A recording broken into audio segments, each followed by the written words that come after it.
Hi, I'm Phil from Shop Notes Magazine, and on these designer notebook features, usually what I try and do is have the designer of the project kind of give the origin story of a particular project and why it appears the way it does in one of our magazines. However, what I want to do with this particular one is start with the design and show where it can end up. So, with that in mind, we're going to go with this particular cart. We've had it on the TV show set here for quite some time. It appeared in Shop Notes Magazine, and it holds a lot of our table saw gear.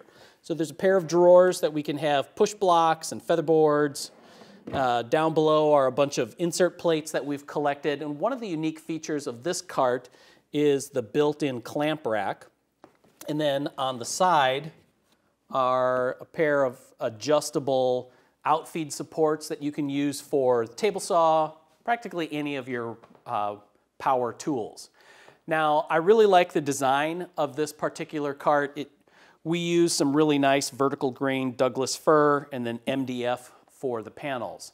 However, I didn't need something quite so large. What I wanted was a stand for my thickness planer.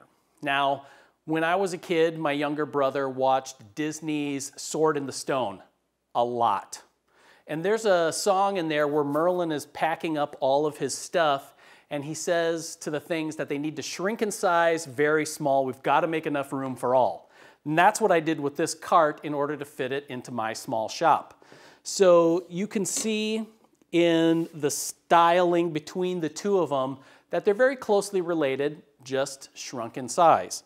So I wanted it nice and low, but I still wanted two drawers. So I have a couple of drawers in here for storage. I'm too cheap for full extension drawer slides. So what I did is just cut grooves in the sides of the drawer, and then those fit over runners that are installed in the case sides. They work really well. For the materials, what I did is just glued up some plywood. I'm kind of famous around here for gluing up plywood to reuse in projects. So I get that 1.5 inch thickness there. And then I use some leftover plywood pieces for the different panels. And then I painted everything my shop theme color. So it's a little bit low for the thickness planer, but it's actually the right height because now it's going to come and still tuck under the bandsaw, my drill press. I can even roll it under the ends of my workbench. Plus, one last thing that I can do with it is I have a small router table in the shop, and I can park the router table right on top of it, and now I have a workstation for that that's at the exact height that I need it. So just because you see a project in a magazine in one configuration, you can use those plans and have the confidence to adapt it to another use or another size and know that it's going to work out. You can find the plans for this cart at woodsmithplans.com. And if you're interested in more shop upgrades like this, consider subscribing to Shop Notes Magazine. Thanks for watching.